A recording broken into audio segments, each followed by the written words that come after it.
I love audiobooks, and we're blessed with a wide variety of high-quality classical texts on audio, in English translation at least. Nonetheless, some texts aren't available yet, and I was most disappointed to find that no one's done an audiobook of my favourite epic, the Epigonoi, the Sons of the Seven against Thebes.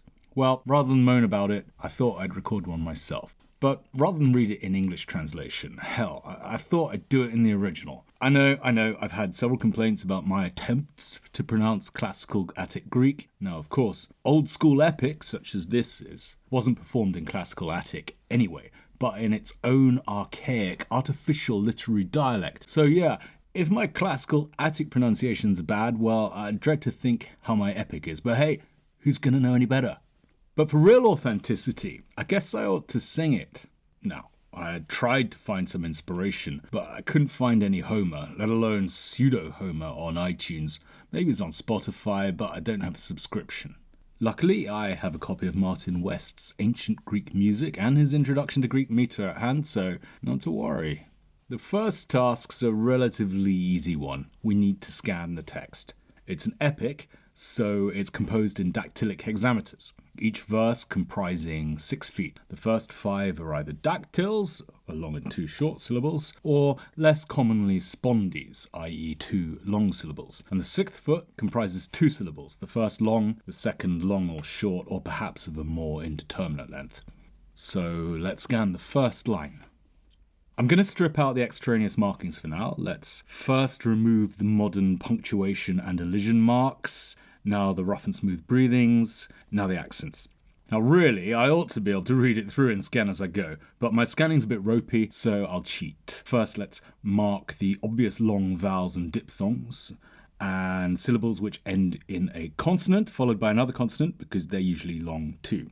Okay, I can fill in the others now, I reckon. Now I'll separate each foot with a light blue mark. Well, that's a heavy line. Look at all those spondies, those double long syllables. Pretty ominous.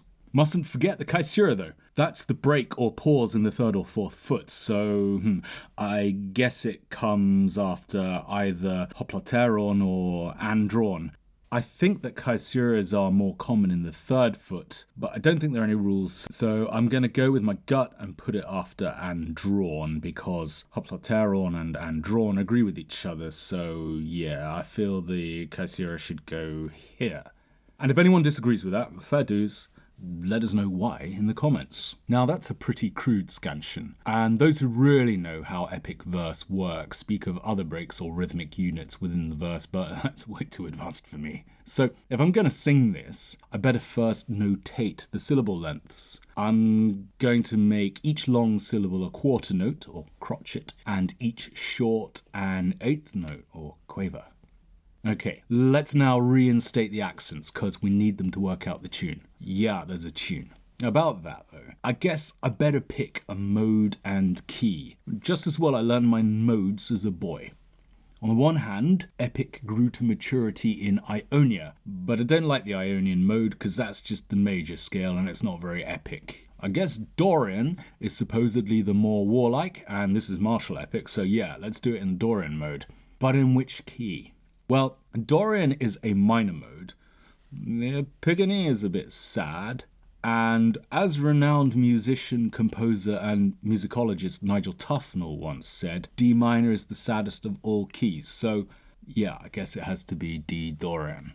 But back to those accents. Back in the Archaic period, Greek was a melodic language, and different syllables were differently pitched, as subsequently marked out by accents. And there are 3 accent marks: acute, grave, and circumflex, though the first line of the Epigonoi has only acute and circumflex accents. An acute accent would have indicated the highest pitch in a word. No one quite knows how grave accents were pitched, perhaps somewhat lower than the acute, but just above the unaccented tones. The circumflex would have been a falling pitch, starting at the highest point of a word, then falling, perhaps to the level of the grave. It's thought that the pitches would have been reflected directly by the melody line. And moreover, all this pitch accent stuff can be traced to Greek's Proto-Indo-European roots. Classical Sanskrit, apparently, has similar features, and this is where things become mind-blowing. I'll quote M.L. West at length here.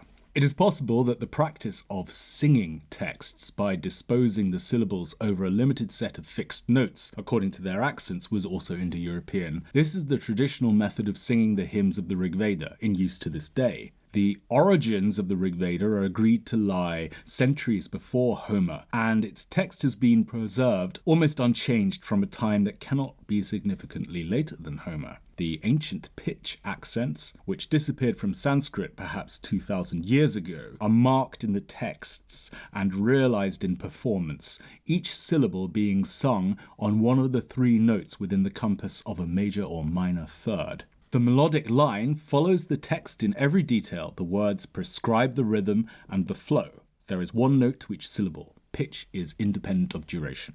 So yeah, let's put that into practice. So, 3 pitches, the unaccented, acute, and grave. Circumflexes will be a melisma, a slide from the acute to the grave. We're in D Dorian, so our scale is D, E, F, G, A, B, C. I'll use D for the unaccented pitch. West suggests that the notes should all fall within the space of a major or minor third. Minor here because we're in D Dorian. So that gives us a D for unaccented syllables, F for acutes, E for graves, not that they're only in this first line, and a slide down from F to E for the circumflex, which gives us this epic tune.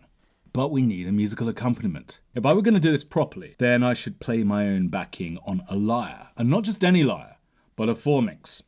I found a luthier online which makes ancient Greek lyres. They looked really cool, but they didn't have any 4-string forminxes in stock when I checked, only 7 strings. So I thought about my collection of bass guitars. My 6-stringer is probably in the right pitch range, just about, but yeah, since I rejected the 7-string forminx, it would be unfair to use that. My Fender J is pretty cool, classic, simple, timeless, and 4-stringed, like the forminx, but nah, the pitch is too low. So yeah, I guess I'll have to opt for GarageBand. No risk of that turning out cheesy. But it doesn't have a decent forminx preset, so I'm gonna do a drone in D. Well, since we've already departed from the old school tradition, purism is out the window, I guess. But let's take some inspiration from the somewhat later rhapsodes and add some beats. I guess we need a bass drum like a rhapsode's staff to beat out the ictus. 4 on the floor, well, 6 on the floor. This is hexameter after all. But that's still a little bit rinky-dink. I mean, as everyone knows, the modern day genres closest to epic are jazz and hip-hop. That is a proven fact. So we need a backbeat, the bap and the boom bap. So yeah, I'll use a GarageBand preset. So first line, I'll loop it a few times so we can get the feel of it.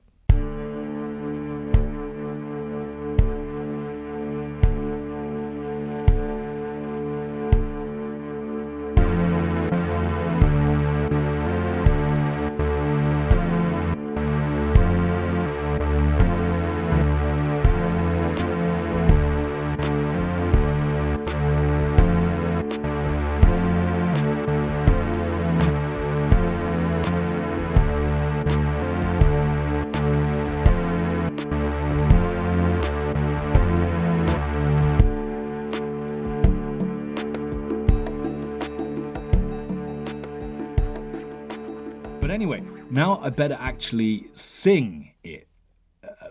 But I just remembered I can't sing.